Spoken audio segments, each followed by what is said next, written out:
There's really nothing better than getting barreled in perfect waves. We both got burned so bad. Sounded like a bomb went off. Lightning struck the fence in our yard. That was the longest travel mission of our lives, I think. Everyone's throwing up around you. I cannot imagine doing something more scary than that. At the end of the day, shallow reef or a foil in a barrel. I had a little off. Yeah, I had to cut a bill off. Yeah, but if we be real though. All right, should we start with the elephant in the room, how that board was? Yeah, so how was that board? I just got back from surfing really crowded pavils at Hokipa, and there's probably like 40 people out, and it was 30 knots of wind and shoulder high and really bumpy.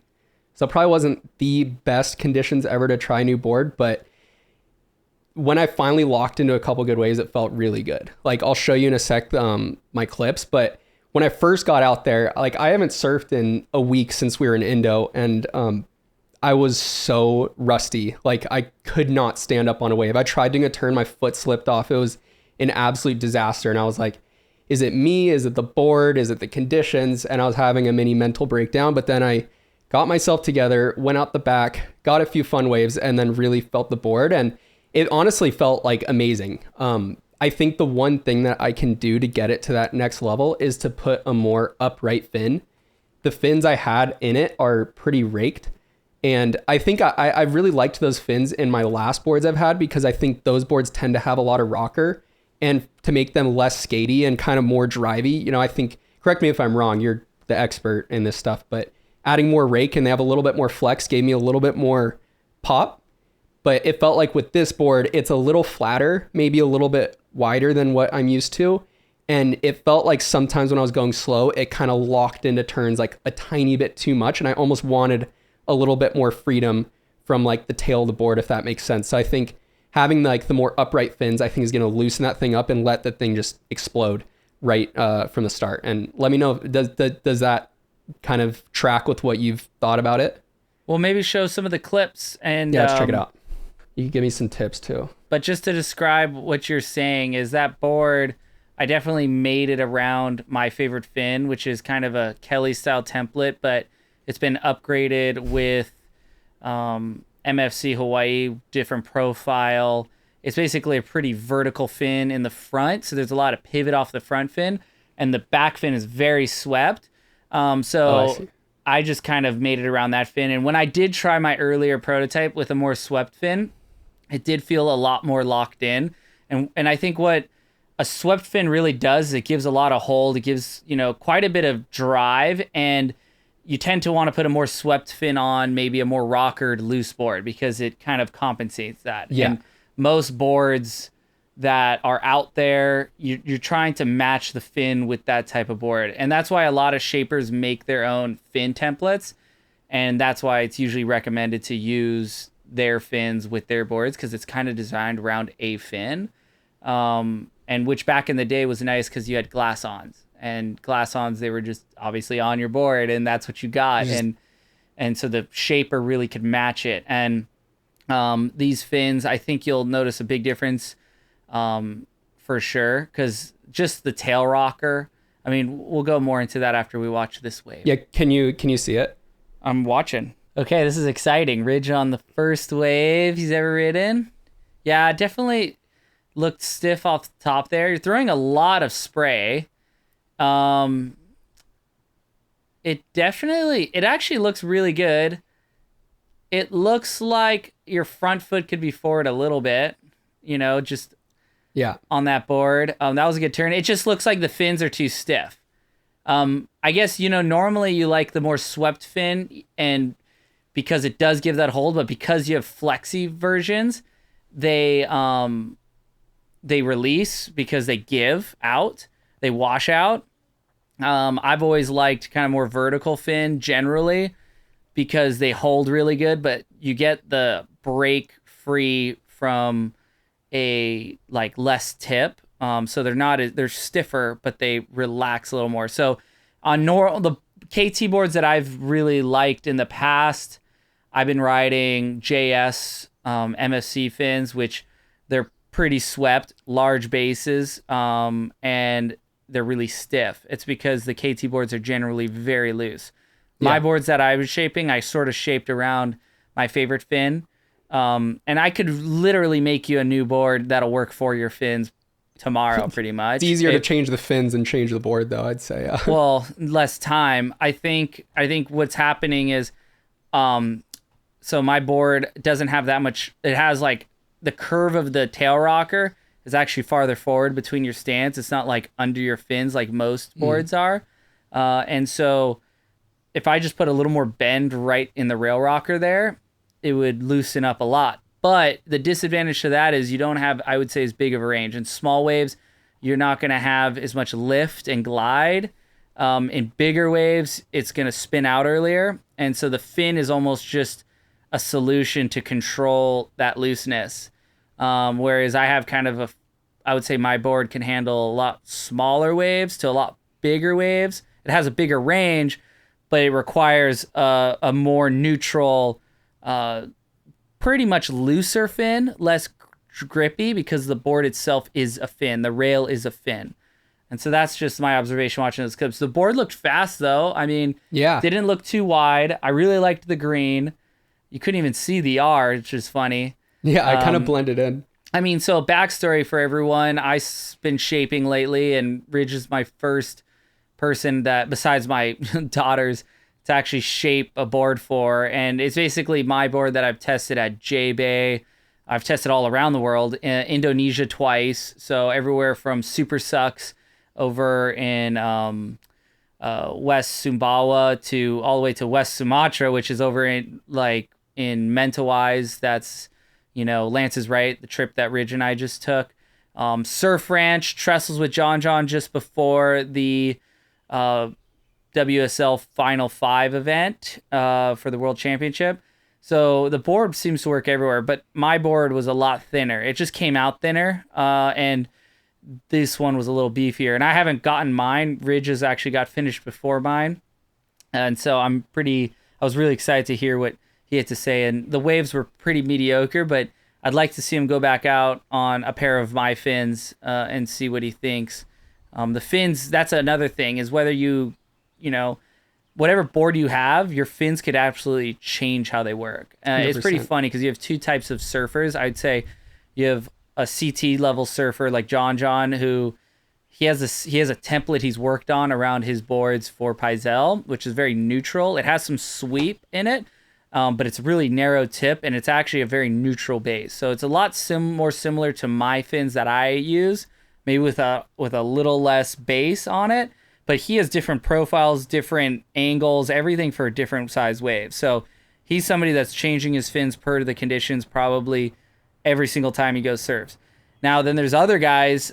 Example, Joao Chianca's incredible surfer on the CT, but he'll use one set of fins everywhere. He rides for Channel Islands, so his fins are really meant for the boards that he rides, because he rides the Channel Islands AM1s, or AM2s, depending on the system. I think he rides FCS, though.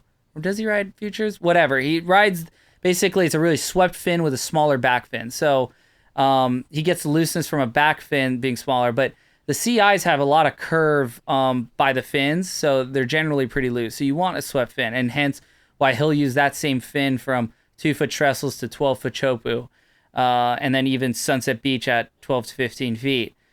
I think that's sort of a mistake. I think he should actually be riding different fins for different conditions, but it's all personal preference, and you can't dog him because he's literally one of the best surfers in the world. But that being said, there is an advantage to your fins, and if you want to be really, really, good in all conditions, you kind of you'd rather swap out fins than swap out boards. That's like the first step you do. Yeah, I think it's like, ideally you would have a fin that's perfectly tuned to each board, but like, say someone like me, like I'm not as into, I guess, that side. I don't understand as much. So when I find a good set of fins, sometimes I tend to just want to throw them in everything, because then say I'm switching the board, at least there's some sort of consistency when you're switching boards where it kind of feels familiar in a way, because you know how those fins react. Like the ones I ride right now, I've been riding for like a year, are the Futures Eric Arakawa template, I think, the black sticks. And those have been around for a long time, but they have this crazy concave in them.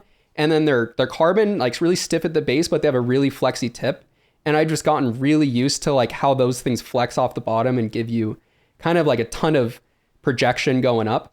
And I've like, it's literally says in the packaging, probably don't ride this in bigger waves. It's a small wave fin, but I've been riding them. Like I took them to Lance's Right when it was like 6 feet.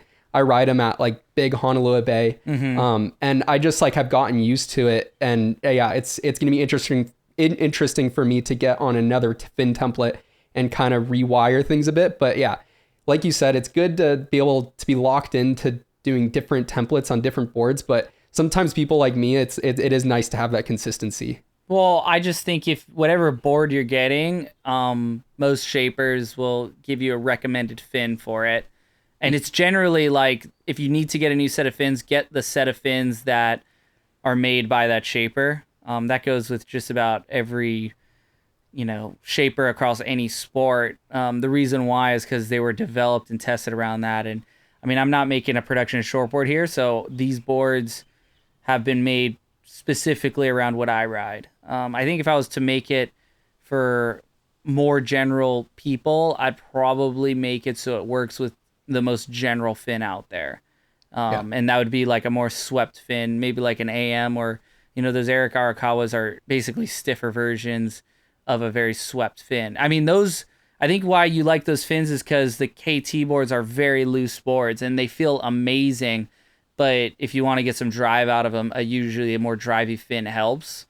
And that's why I think you like them. I personally have never liked that fin, but I've always gotten my boards made a little bit different. I've always liked a drivier board, a rail that acts like my fin, less than it just being something to lean over on. Like I want to get drive off of that. That's just my surfing preference, surfing style. So for sure, yeah. But that being said, like, yeah, it is such a different style of fin. But when I rode your initial shape at, when we talked about it in the last podcast, with that template, that board felt perfectly tuned for me. Like I could ride that every single day. Because that was built to my template. Yeah. So I think, or the fin I like. This morning, like the instant I took off on my first wave, I'm like, okay, this is not the right fin. I could just instantly feel that like the fin was kind of working against the board at some points. Like when I got a lot of speed, it was able to kind of overcome that. But yeah, I feel like it wasn't draggy at all. A tiny bit, but I really think it's just the fin template. I think it's also, I know they're doing like most of these small wave fins have like pretty high camber, which is good for low end lift, but then they do have kind of this scoop off the trailing edge. And what that does is, it has real initial low lift, but once you're up to speed, it can feel draggy. It kind of creates a bit of a vortex off the trailing edge that I found. I felt that in foils as well. I've always really liked a really like smooth, simple release. It would be interesting if you tried that fin in a normal profile and not in their smaller wave profile, because I think when you have a really rockered board, you want a lot of extra lift. My board has a lot of as much rocker, but where the bends are, it would say it's kind of more under your front foot between your stance, and from that point back and forward, it's very subtle and very straight. So it's a very constant rocker. It's not like there's a kink anywhere, especially over between the fins. So if you really like that fin, you could always try that. But like you said, I mean, if I ever got into building production shortboards, which I doubt I ever will, I'd probably make a board a little more forgiving. But at the same time, the magic of that board and why I love the board so much is because of the range it fits in, and that's because of that tail. And yeah, the fins are not meant to get in the way, I would say. Yeah, that's one of the trippy things that I realized about that board is that it does, like when I first stood up, it did feel like a flat board. It was almost like, and it's wide. And it was almost like, is this a groveler? Like, what does this board want to be? And I was almost afraid to really lay the rail down. So when like sometimes really flat, wide grovelers, you have to kind of keep it flat and sort of skate it in a way, like, just like do little flicky turns. But the second I actually tried to lay into a real carve, the thing locked in and powered me through. And that was kind of a characteristic of what I would think, you know, a narrower rockered, like super rockered outboard would be like. So it really has sort of that best of both worlds, where it does give you that sort of kind of semi-skatey feeling going down the line, where it feels really reactive and you could cover a lot of ground really easily, especially over flat spots, but it also laid in.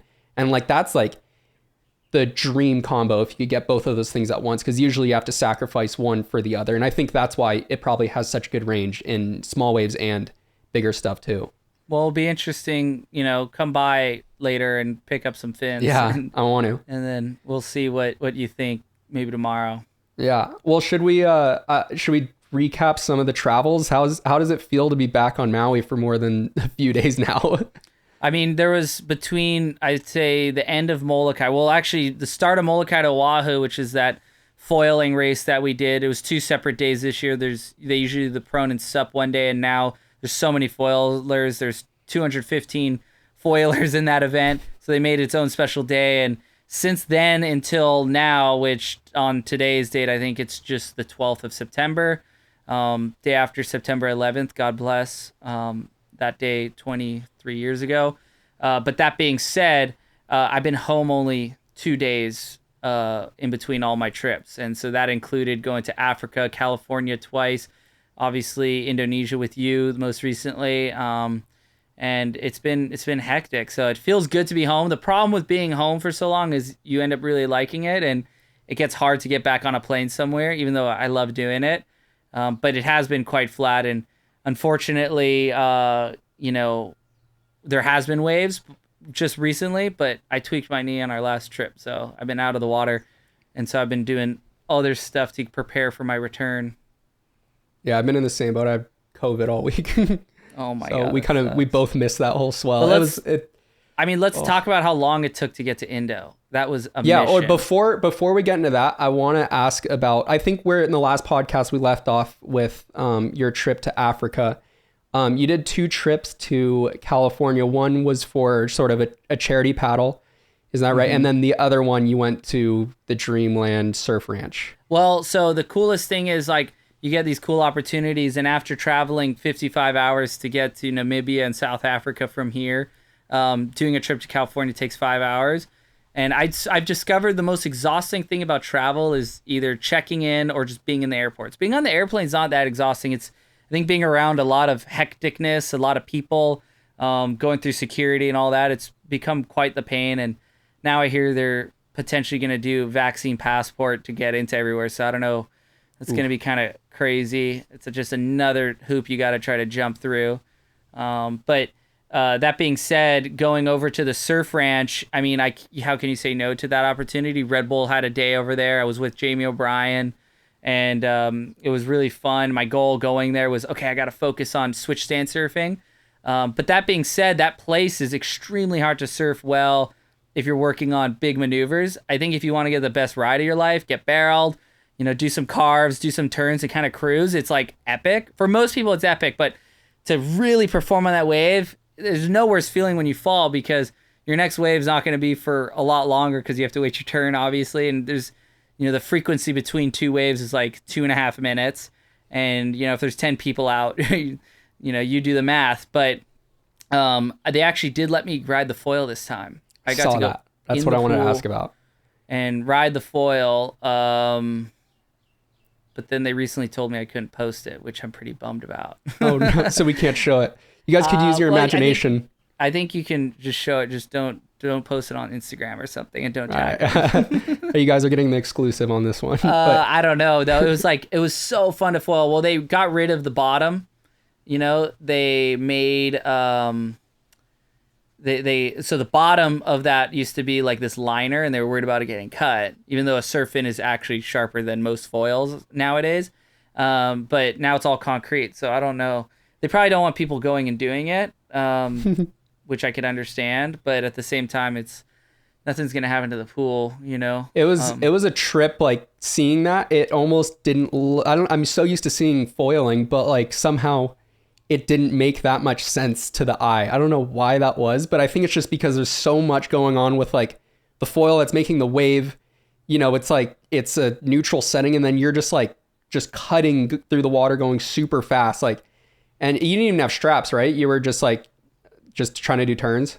Well, yeah. So, I mean, I wanted to actually get barreled at the end, try to get barreled in the foil, but every wave I got, for some reason, it was just crumbling. And to be honest, the barrel's not really big enough to fit someone who's up on foil. So I don't think I would have made it, but it would have been cool just to get like a cool slow-mo shot. The carving was insane. The problem was the waves I got, which is not a bad problem, is they were so clear and so glassy that I couldn't see the curvature at the bottom. And on the foil, it just kind of felt like I was riding in front of a wave, because there's no power at the bottom of a surf ranch wave. It's like still water. Yeah. So it's like you're going up the wave and then you're falling like you're on a ramp. And so you're kind of gliding down as if you're on this ramp, and then you're in like this clear water. So it was a really weird sensation, because there was no energy coming against the foil upward. And you don't feel that so much on a surfboard because you're so in the pocket, but on a foil, it felt like I was on an E-foil at the bottom. And so I had to really adjust how I turned, and you're pretty limited on space. Too far left, you'll hit concrete, and too far right, you'll hit their net. And so you're kind of limited on how you can turn. And since it's so clear, it's a pool, a literal swimming pool, you can't see the curvature of the wave. So it's hard to tell how high you are on the foil as well. It was a trip. I ended up just trying to do turns, and to get barreled, I didn't want to be in straps, like in case I needed to bail. Yeah. But yeah, I could do these big carving turns, and it was awesome. And I got 2 waves on it, 2 rights, and it was rad for sure. I think now going back, I know what I would do different. I would ride a different type of foil. I would definitely wear straps, because I would just go for the airs and stuff. Yeah. And maybe so I could turn harder. Do you think you would ever go to like Tahiti or somewhere with big barrels and try to pull into those? Because I've seen the stuff that Matahi and like some of those Tahitian guys do, and it is so gnarly. Like, I would be borderline scared trying to surf these waves, and these guys are pulling into like 8-footers up on a foil, just balancing. Like, I cannot imagine doing something more scary than that. Is that something you'd consider? Absolutely. I've wanted to do that. One year I did go down to Tahiti to try to do that, but there was no waves. I was actually with Matahi. It was after a Nazare swell in 2020, and we just didn't get waves to do it. And it was just kind of a bummer. But at the same time, Tahiti, even before the Olympics, it's gotten a lot more crowded. It's a lot different than even just a couple of years ago. It's held down a little bit more by the crew there. And, the hardest part about trying to get barreled on a foil is, for one, it's not a very accepted craft in a crowded lineup. And 2, pretty much all the best barreling waves on Earth that would be perfect for the foil they're crowded. So, it really makes it hard to try to go out and do it. That's why I thought maybe the surf ranch would be a great place to do it, because, it's in a controlled environment. It was just the wave wasn't big enough, and didn't barrel really on the waves that I caught. I think, there are opportunities elsewhere you could go and do it, and I'd love to do it. I think if the opportunity happened, I would be psyched to try it. I would wear a helmet, though. Just, you never know. I hope so. And if I wasn't going to make it, I would make sure to dive forward as far away from the foil as possible. Full body armor for that, dude. That's crazy. Maybe, some flotation or something. But I think, honestly, the foil gets so caught up in the whitewater, it actually moves faster away from you. I think it's less dangerous than we all think, but at the same time, it's still dangerous. Anything in a barreling wave can be dangerous. It's just how you fall. So I think reading the room, and if it looks like you're not going to make it, take an according, dive to the side or away from the foil might be necessary. What about a Jaws West Bowl on the foil?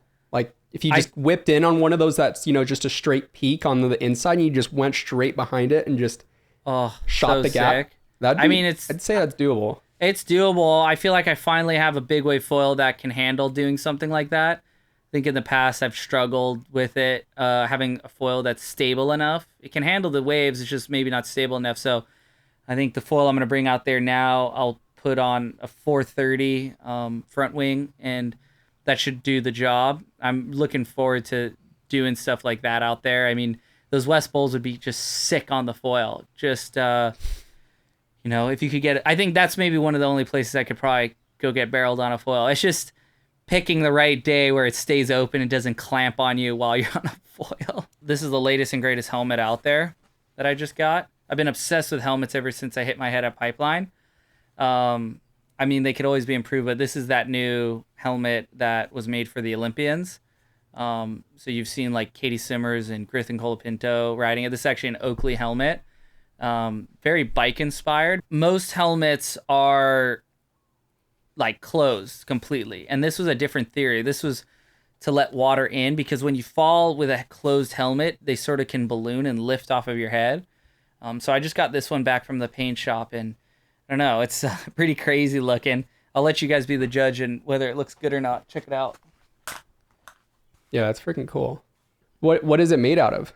Oh, this is, I think, just kind of like a plastic of some kind. I mean, carbon would be great, just but the plastic's kind of almost just as light, to be honest. But it looks pretty crazy. Check out the side. Yeah, it looks sick. Any helmet that has the Red Bull logo honestly makes it look way cooler. I don't know why that is. My wife thinks the style's not there. She prefers the Gath helmet over this, but I honestly prefer this one, I think. I think it's pretty cool. Definitely want to wear that if you're trying to pull into barrels on a foil, I'd say. It feels pretty comfortable, actually. I think you can buy these soon. I'm not sure what the deal is with these, but definitely a little tight because my head is huge. I might have to, do a couple little adjustments in here to make it fit better. But yeah, at the end of the day, shallow reef or a foil in a barrel. You went to 2 trips to California, and then I think you were in California still maybe when I saw a swell going to Indo that looked pretty solid. And honestly, I'd been wanting to go to Indo all summer, but never really found the opportunity, and kind of a long shot. When we were talking on the phone, I was just like, okay, is there a chance you'd want to send it on a strike mission in like 4 days, I think it was. And honestly thinking that you were absolutely going to say no. But to my surprise, and I was really psyched that you said you were down, and we sent it all the way to the Mentawais. 4 days later, it took us, that was like the longest travel mission of our lives, I think, to get there. I think so far that was, it took long enough to get down there. So to explain to, what it normally to like get to Bali, you could probably do it in like 23 hours, sometimes quicker, just really depends. But to get to the Mentawais are really challenging because just with the flight paths, and then it's not consistent flights. Then you got to take, ferries, automobiles, other types of craft, different smaller boats. And it all just compounds over time. And so we left Hawaii and you could go a bunch of different routes, but our route was through Japan, from Japan to Malaysia. We had to spend the night in Malaysia. So to start off, it was not bad. It was like 8 hours to Japan. Then it was 6.5 to Malaysia. Then it was about a 6-hour layover. And then it was an 1.5-hour flight. And we were in Padang, which is the island that you kind of base off of to go to the Mentawais. But that's not necessarily, that was the easy part. The hard part was you end up having to travel from, you drive for about 1:45 hours to the ferry. Then you take a 4.5-hour ferry ride in like the choppiest seas. Everyone's throwing up around you. It is brutal. Like, it is so hot and so sticky and so gnarly. You can't do anything but try to find the horizon. And then once you're there on the island, you have to drive 2.5 hours to the camp. And it's not that big of a deal. It's just the wearing over the days and the lack of sleep. And now to go surf the Mentawais, you have to pay a tax now, which is, if it goes to the local community, which is really great, I'm fine paying it, but it's about $200 per person to get a pass to surf the Ments now. I'm not sure that money's actually going to the people. It might just be slipping into government pockets. It's kind of usually the way it goes pretty much everywhere now. But yeah, it's meant to like support the communities surrounding that area and stuff, which I support. The Mentawais are changing a lot, especially since I went there many, many years ago. It's definitely turning into the next Bali. So I think if you want to go and experience it in an incredible way, now's the time. In the future, it might not look the same. Yeah. It was definitely a crazy experience. I had no idea what to expect. I'd never been in the Mentawais. I'd been to Bali before, and Bali's Bali, but we've grown up seeing the clips of the Mentawais and like the, it seems so far out there, which it is. And, but it was a trip that we were staying on the island where Lance's Right was. Everything I've always thought about the Mentawais is that it was always by boat. You have to be on a boat the entire time. So that was really nice. We were able to do that. But man, Land camp. Yeah, that ferry was gnarly. Like we were both just like focusing on not puking the whole time. And it was I don't just get like seasick, and I was feeling seasick. it was 4 hours of just like pounding. And it was so much farther than I thought. It was probably like probably the equivalent of going from like Maui to Oahu or something, right? The moment we got there, though, that's when it was like it was worth the journey. It was worth it all because it's paradise there. The crystal clear blue water, and actually the accommodations we stayed at Villa Alamia, and check it out on their Instagram. It was unbelievable. I mean, high speed internet, everything you would want, air conditioning, everything has gotten so nice down there. It was not slumming at all. We were felt like 5 stars the entire time. Food was insane. We ate at the HT resort restaurant. And I'm going to just go and say maybe the scariest moment of that whole trip was the following night when that thunderstorm came in. That was crazy. Yeah, we went to bed and it was perfect skies. Everything seemed normal. And then at like midnight, it was just like 11:37. I can remember because I levitated off my bed. It sounded like a bomb went off. Lightning struck the fence in our yard, and the fence had fallen over. But I never heard something so loud. I couldn't imagine being in a war zone somewhere in the world and hearing bombs go off like that because it was so gosh darn loud. It like totally shook me, and I was in a super deep sleep. Yeah, and I was like, gosh, that was wild.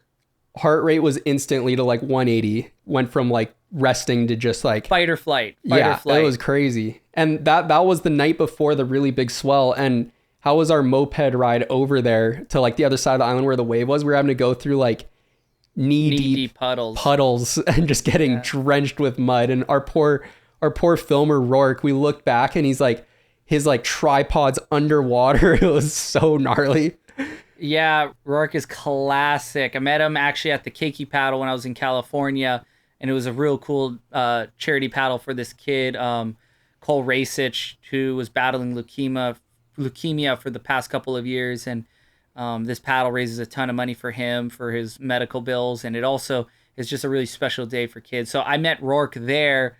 Yeah, he was filming for me there, and then I was like, "Hey, dude, do you want to go to the Mentawais?" And he's 19 years old, and he was just fired up to go. And, that was like probably the craziest travel surf adventure that he's ever been on. And he was handling it great. But yeah, we were all up to our knees in these puddles, and my scooter kept cutting out because, the air intake was basically filling with water. And then I'd have to like make my way out of these puddles and keep going. And, you get over to the resort there, the HG's resort right in front of the wave.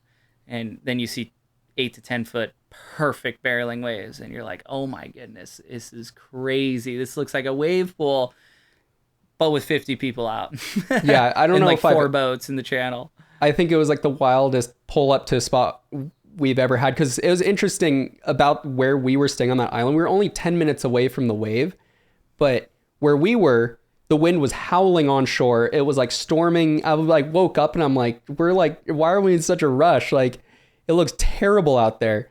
And then little did I know, we go 10 minutes to the other side of the island, which is a trip about Lance's Right, is it breaks facing the mainland, like the opposite it breaks direction. Facing east. If you look on a map, which ridge you'll pull this up. Yeah. On the map, it's facing east, but you get south swell and west, and it wraps in.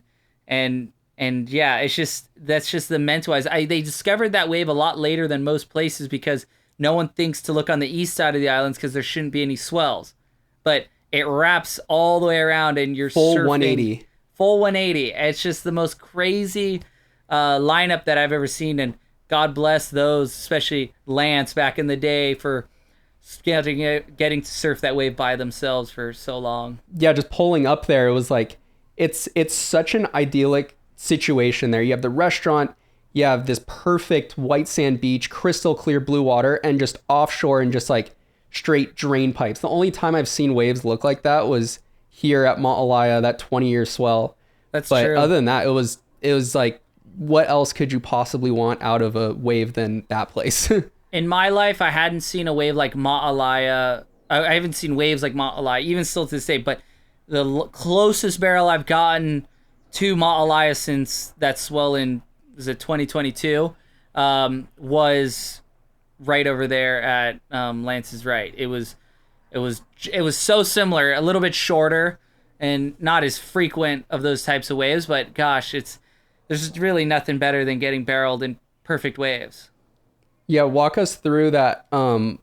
It was one of your first waves, I think. I saw it was a the bomb. first wave. It was a bomb, and you took off, and I was like kind of looking at it because I was like, gosh, he's so deep. Like, he's just going on a straight closeout right now.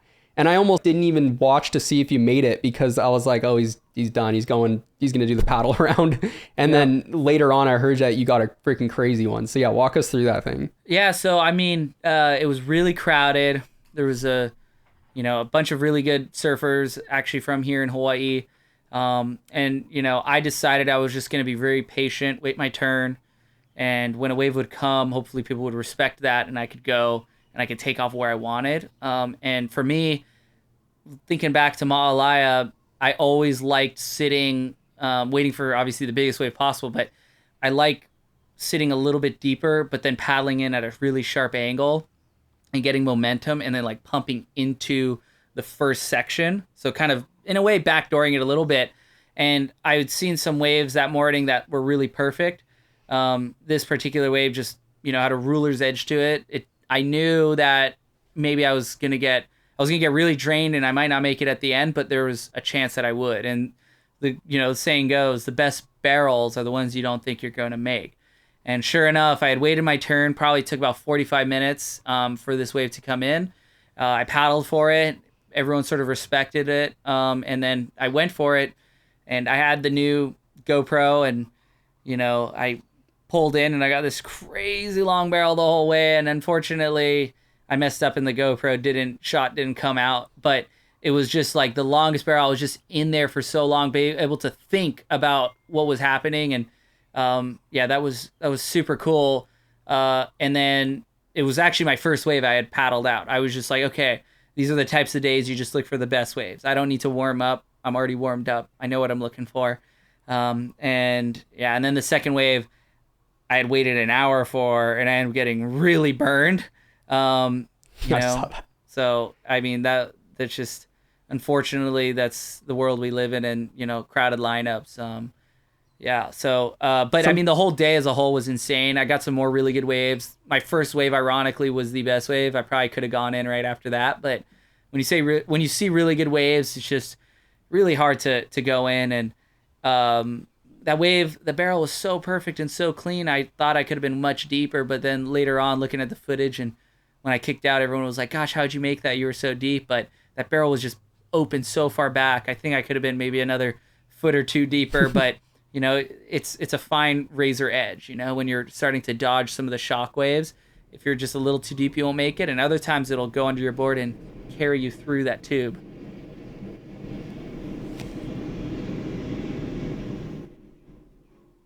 What was that? That was really loud. I could hear it.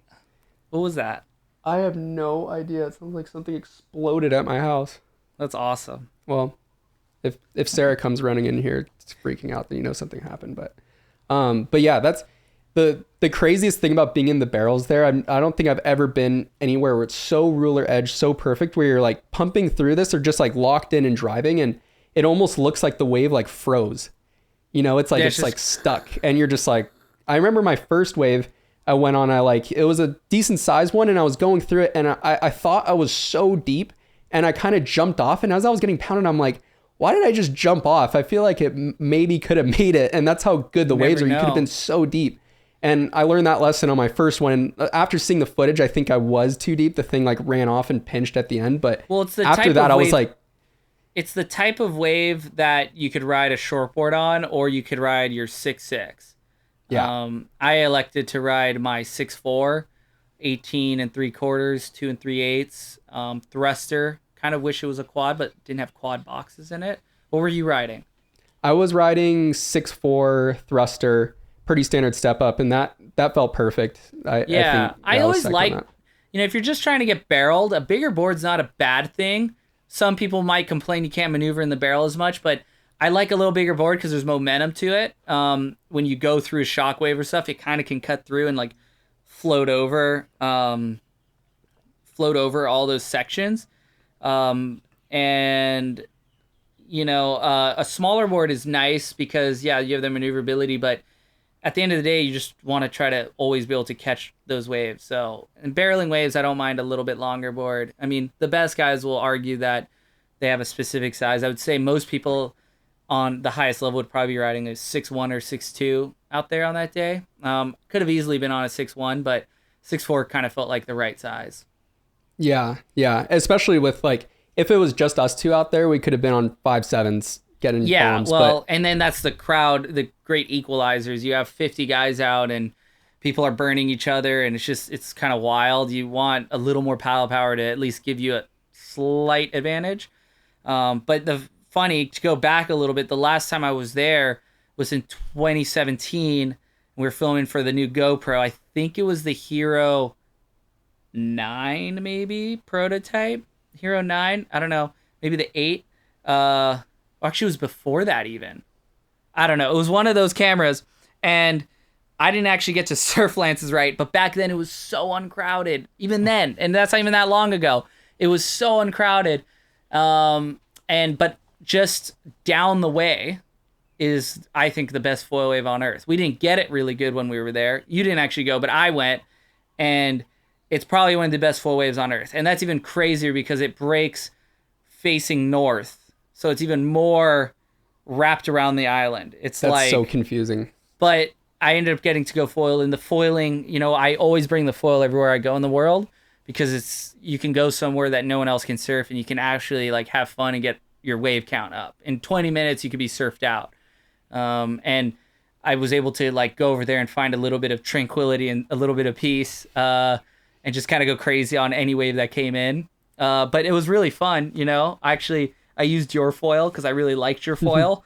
So I brought it all the way from Hawaii. Yeah, I didn't even use it. Huh? I didn't even use it. Yeah, you didn't even use it, which is hilarious. But that's just, I feel like if you don't bring something on the trip, you're going to need it. And if you bring something on the trip, you probably won't use it. And 100%. That's just the name of the game. Yeah.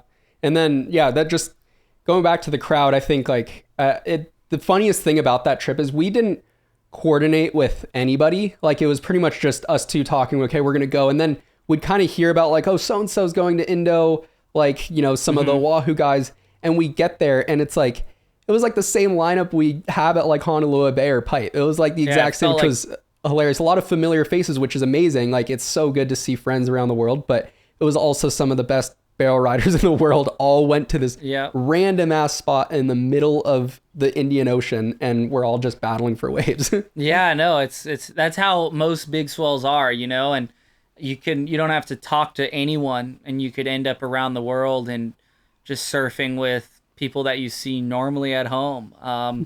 And we're very fortunate to be able to travel the world and do that. And if you get to see some familiar faces, it's really just good on them for, tracking the swell and going for it as well. I mean, what's nice about going these random places, there's really, unfortunately, like in Indo, in this spot, there's not really any locals. They're getting into it more and more, but I mean, they're the ones that can regulate a spot. Whereas, most places now are just, have their hierarchy. So it kind of keeps the crowd at least organized.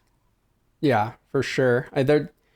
There was lacking something. It was probably some organization out there. Like we both got burned so bad, but we also got really insane waves too. So it comes with the territory when you're surfing really perfect waves, like, it's easy to get spun out. And if have been waiting for a long time or whatever goes on, burnings happen. And I guess it's good to not get so worked up about it, and just kind of move on and try to go get another one.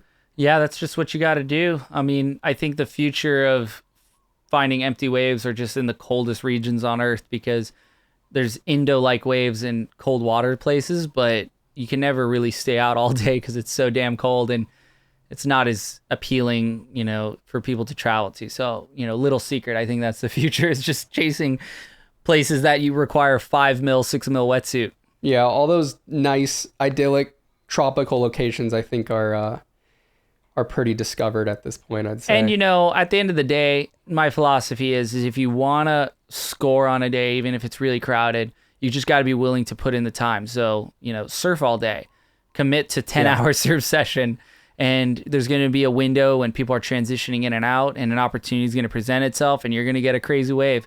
And so that's what I do when it's crowded. I don't get mad because everyone wants good waves. So you just kind of got to take it to the next level. All right, I think what I got to do here is just, hold my ground and wait my turn and be out here as long as I have to be. That was something I was kind of going back and forth on that trip, is okay, there's just absolutely perfect 3-footers on the inside that's no one's looking at. And this would be the wave of my entire summer. Or I could go sit with you, Jamie O'Brien, Billy Kemper, these heavy hitters, and try to get bombs. And I tried doing that a little bit. And then at one point I was just you know what? I just want to ride waves. It's pretty stressful because you're waiting a long time. And people are hassling. And, it's just after about 5 minutes of everyone just sitting there, everyone forgets where their place is in the lineup. In terms of all right, he got the last one. I'm up next. That person's second. Da, da, da. You kind of can tell who's been waiting and what. And in those types of waves, everyone sort of, if it was more frequent, there was a ton of waves rolling through, the rotation would be a little bit quicker. But when it's slow like that, it's challenging. And at the end of the day, you're probably better off just getting sick 3-footers on the inside because no one's even looking at them. Yeah, I got my wave count. Definitely not as big as what you were getting, but it was just I felt like I was in heaven. And I got to watch you and Jamie and everyone. It was like watching a surf movie. I was like, am I a kid watching Trilogy or something right now? Because I'm just seeing these guys just standing in these absolutely perfect caverns, just flying. And it was pretty fun hanging out with Jamie too. There's a classic Jamie story. So for people that don't know, Ridge has met Jamie O'Brien about 8 times. And it's pretty funny because he's met him 8 separate times and has been introduced 8 separate times differently. Jamie will be like, hey, my name's Jamie. Hey, I'm Jamie O'Brien. Hi, my name's James Duncan. Hi, my name is James Duncan O'Brien. And I think it's because, and then I think Ridge, you finally called him out. You're like, at one point, not this trip, but you called him out at one point. You're like, dude, you stayed at my house and in my room and ate dinner with us. No, back in the day, 2013, surfing Jaws and stuff. And Jamie meets so many people, you can't really blame him. But it was just a super funny situation. And then you got him back. Yeah. So just going back, like you said, he first came and stayed at our house in 2013. I remember being so starstruck. I was a Grom. I was probably 15 years old. Just oh my gosh, there's Jamie O'Brien eating pasta right in front of me. It was crazy. And I was still such a Grom. And then probably the next time I, met him was a few years later, and I looked a lot older, and I can totally understand why he didn't recognize me. But I remember we were at his house, I think, at Pipe. And I went to shake his hand. I'm like, okay, this is sick. I know Jamie O'Brien. And then he's sticks out his hand. He's like, whoa, what's up? I'm Jamie. And I'm like, oh, I'm Ridge. Nice to meet you. And it was 7 times after. Yeah, but years would go by. So I probably looked so much different every time. And he has so many guys coming through his house. Different. But it was funny. In this last trip, we were talking about it. We heard Jamie was there, and I was like, okay, I'm going to finally get Jamie back for all his times and just act like I'd never met him before. And we roll up and everyone's saying what up, the filmers and stuff are all meeting each other. And then I go up to Jamie and I was like, oh, what's up? I'm Ridge, sticking my hand out. And he was like, what, is your name Rich? Or he was so confused, could not get my name. And then because it just didn't process. Because at that point, I think he did recognize me. He knew you. But he was just so baffled. And then once he realized I was messing with him, he was he had a pretty funny reaction. I wish we would have gotten that on video, but it was pretty funny. Yeah, you got him finally. Yeah, but Jamie's such a cool guy. He's somebody that I think has been insanely inspirational to me, I guess in my career, because he's gone such a different route than everyone else, and he's the pioneer of doing surf content and finding a different path and doing all that. Basically, paved the road for the rest of us doing this sort of stuff. Yeah, he kind of made it happen. So what a legend. Yeah, it was cool. Like at Lance's, like it's not perfect all day. So a lot of times we're just sitting in the restaurant for hours and hours waiting for it to turn on. And it was pretty cool. They got those guys would like get their corner of the restaurant. They'd get there at like 6 a.m. and stay till dark, like for like 14 hours straight, just sitting there. So it was some pretty funny conversations going down with those guys, and definitely learned a lot from them too. For sure.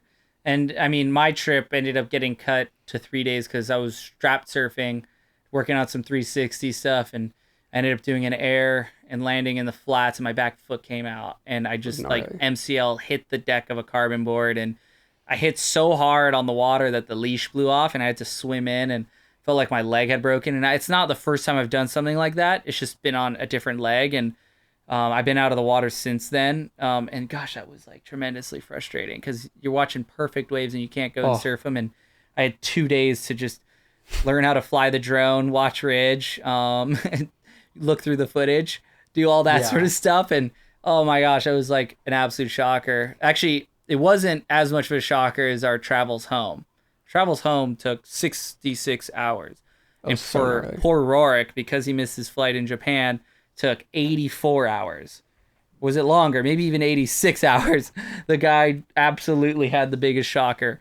It was just, like I said before, you know, when you're getting these flights and you're doing this travel and you're doing all these things, nothing really lines up in Indo. You end up having to stay at every stop. So it was like, okay, let's spend all day getting to Padang. Spend the night in Padang. Okay, let's go to Jakarta. Okay, we missed the flights to Japan. Let's stay there. And then finally, let's go to Japan. So we had to check in like 3 separate times just to get all the way home. And you know what I like about doing those sort of trips is that it makes the short trips, like flying all the way to Europe, really easy. You know, it's a 3-stopper. Never have to check in again. It only takes 24 hours. Yeah. No, that was...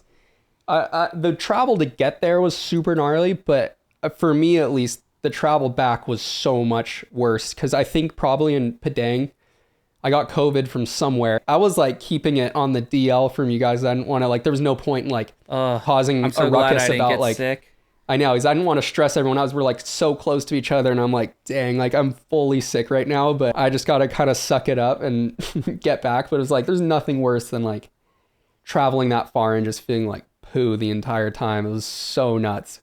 My recommendation, if you want to do trips like that, you know, well, nowadays it's so easy because there's internet everywhere and you can kind of make it as you go. But, you know, definitely having stuff with you to, you know, nip any little bug that you're having. If it's just like pure vitamin C is like the first thing you should probably take, you know, in those little gel packets.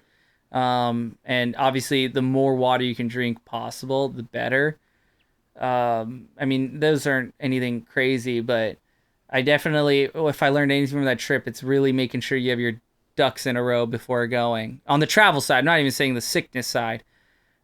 It's because there's like all those little things, you know, that you need, like, which is like a taxi ride here, a pickup there, making sure you know where the pickup is, you know, for the hotels, the coordination part. That's the hardest part about doing those trips is like just getting there is like those little pieces you don't think about all the time. It's not as simple. And last time I had a time actually where I just tried getting a taxi and I said, oh, can you bring me to the Sheraton or whatever? And because a lot of the taxi drivers in Jakarta have a deal with other hotels, they'll take you to this rinky-dink hotel an hour and a half away. And they'll be like, okay, here it is. I'm like, this isn't the Sheraton. And they're like, and then you pay them, and then they see that you have more money, and then they want more. And it's like a full extortion thing. And that happened to me once, and I was so pissed. I was ready to beat this guy up, but the hotel was like decent enough, and I ended up staying there. But I was like, and it was all because it was actually on that GoPro trip because they said they had somebody to pick me up, and they never did. And back then, 2017, there was no internet at the Jakarta airport, and so you couldn't do anything. You couldn't like have someone come and pick you up. So my recommendation in Indonesia specifically is make sure you have people to come pick you up. I would not do the taxi thing. I mean, sometimes it works, it's great, but I swear they just like they won't like, it doesn't always work out in your favor. Another recommendation I think I'm going to give myself for this trip is ideally when you go to the Mentawais, somewhere that far away, it is nice if you spend more than 4 days there. I don't think we fully hit that point, is that we were only there for like, we had 6 days total of travel, and I think we were only there for 4 nights. And that was like, that's probably why I got super sick. It's just, yeah, we were going hard. travel. I don't think I got sick because I was actually, I actually got 2 days of rest before we started traveling, where you surfed the entire time. But yeah, going there for longer than 4 days is probably the right call. And yeah, no, that type of trip is like, it's good to rest before you leave because it's such a journey. Yeah, for sure. But I think most people, to be honest, it's almost easier to go to the Maldives, to go get not maybe as good of those waves, but you can still go to the Maldives and get really nuts, super fun waves, even better for most people. And the travel time's even less. Although there you really got to be prepared because you land on an airstrip on an island with nothing else around and you need a boat to come pick you up off there. So yeah, you just got to have a hotel that can come pick you up via boat because it's all water taxis there. You did that surf contest there, like it just happened, right? In the Maldives, where you ride the single fin, the twin fin, and the thruster. Yeah, it's they like do the most Gucci event ever, apparently. 4 Seasons does an event there. You ride a single, a twin, a thruster, and I was blown away. This was 2019, and I was able to surf that event against Joel Parkinson, Josh Kerr, Matt Wilkinson, local ripper, this guy named Fede. And it was the most rad trip because I get to compete against some of my heroes, guys that you watch on TV. And I had a shocker in the twin fin at first because I wasn't like confident enough. I ended up doing better in the single fin, and then I ended up winning the thruster. That was crazy. Beating Matt Wilkinson, who was I think second on the tour the year before, or something crazy. And that's still probably to date my best shortboard win. I cannot believe I beat him. It gave me a lot of confidence for sure. Yeah, that's a huge confidence boost right there, beating those guys. And so that was like the sickest trip, just to be with those guys. And the best part about the Maldives, and this is one thing I want to do again in the future, is seaplane surfing. You hop on a seaplane and you fly around and you find a good wave and you land in the channel and you go surf. And we got to do that with those guys. And that was like, might have been one of the coolest surf experiences ever, because what would take you 9 hours on a boat to get to a wave took 45 minutes.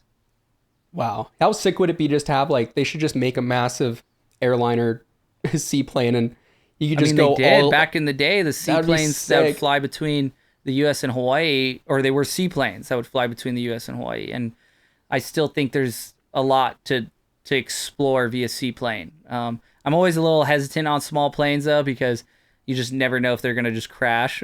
True.